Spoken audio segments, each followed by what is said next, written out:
Assalamualaikum, nama saya Nurul Balkis binti Mustafa Kamal.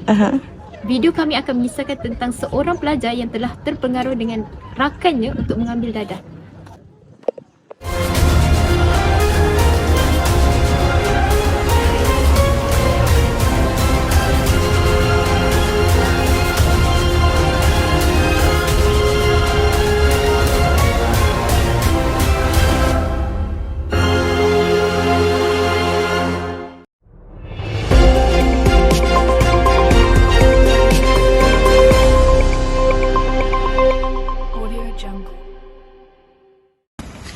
Assalamualaikum dan salam sejahtera. Bersama saya Siti Najahah binti Dosi dalam siaran Bulletin Utama.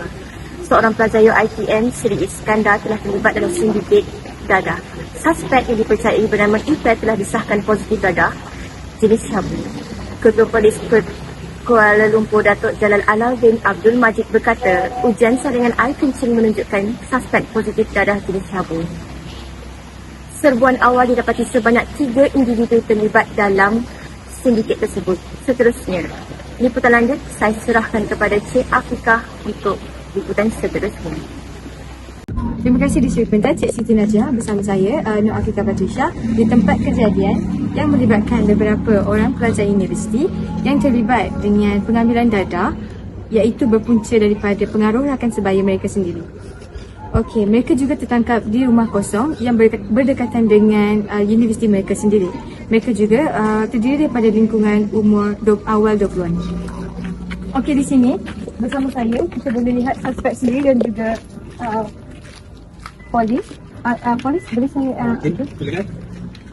saya akan introduce sedikit dengan suspek sendiri. Okey, untuk awak terjebak dalam pengambilan dadah sendiri, bagaimanakah awak terjebak pada mulanya? Pada mulanya tu saya pergi melepak dengan kawan saya kat rumah dia orang. Lepas tu dia orang suruh saya cuba-cuba lah. Saya tak tahu benda tu benda apa mula. So, pada mulanya awak memang dah tahulah rakan-rakan sebaya awak memang sudah mengambil ke atau macam mana?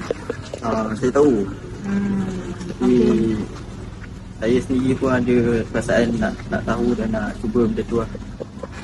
Okey, dari mana pula juga sumber wang korang awak dan rakan-rakan mencari untuk membeli itu sendiri, dadah itu sendiri?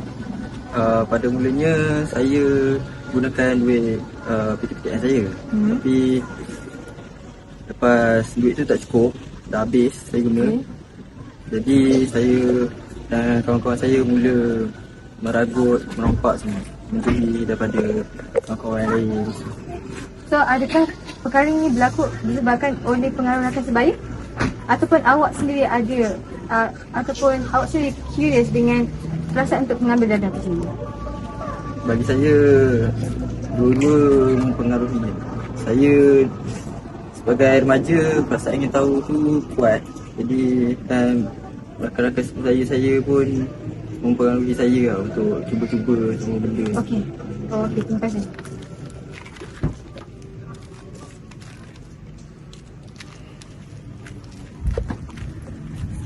Okey, untuk tuan sendiri, untuk remaja sebegini yang terlibat dengan pengambilan dadah, apa hukuman yang bakal mereka lalui? Okey, untuk kes macam ni dengan remaja yang umur macam ni, biasanya kalau ikut Akta dalam PWD 203A, kami akan reman dahulu masalah ini selama dalam kurang 7 hari. Okey, selepas itu, dalam tempoh 7 hari tu, kami akan seterusnya proceed dengan mahkamah lah. Okey, selepas tu pihak mahkamah akan tentukan apakah hukuman yang dia bakal terima lah. Okey, ini akan terus ke Kami akan bawa dia ke balai polis. Okey. Terima kasih kepada Afifah Batrisha atas liputan itu. Sekian sahaja berita hari ini. Makan roti disapu kaya, kaya dibeli menaiki kereta. Dadah dan AIDS sangatlah bahaya, rosak bangsa negara kita.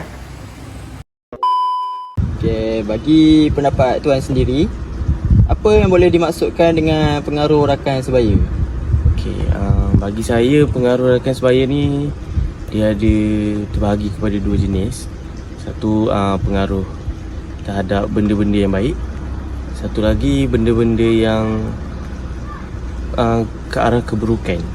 Okey, sebagai contoh saya boleh bagi, kalau benda-benda yang baik ni contohnya kawan-kawan ajak pergi study sama-sama ke, ajak pergi masjid untuk mendengar kuliah ke, itu salah satu benda yang positif lah bagi saya, benda-benda yang baik. Okey, kalau untuk benda-benda yang ke arah keburukan ni, contoh macam kawan-kawan ajak kita merokok ke, mencuri ke, isap dadah contohnya kan. So bagi saya itu benda-benda yang negatif lah bagi saya. So benda-benda macam ni kita kena elakkan lah supaya remaja tidak lebih negatif.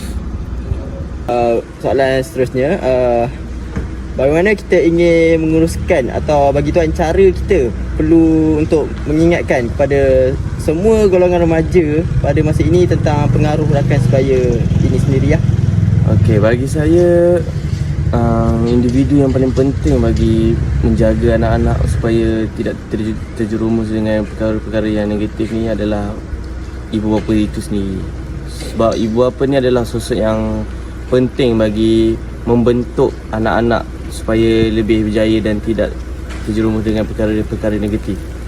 Okey, untuk yang terakhir lah, tuan, apa yang tuan dapat simpulkan daripada kes ni? Okey, untuk daripada kes ni saya dapat simpulkan bahawa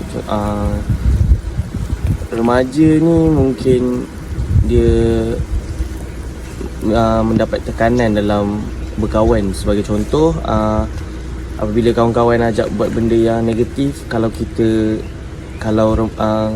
remaja itu macam tak setuju, mungkin dia akan diasingkan, dan dari situ dia mendapat tekanan, dan dia untuk mengelakkan benda tu terjadi, dia terpaksa untuk ikut kawan-kawan dia tu.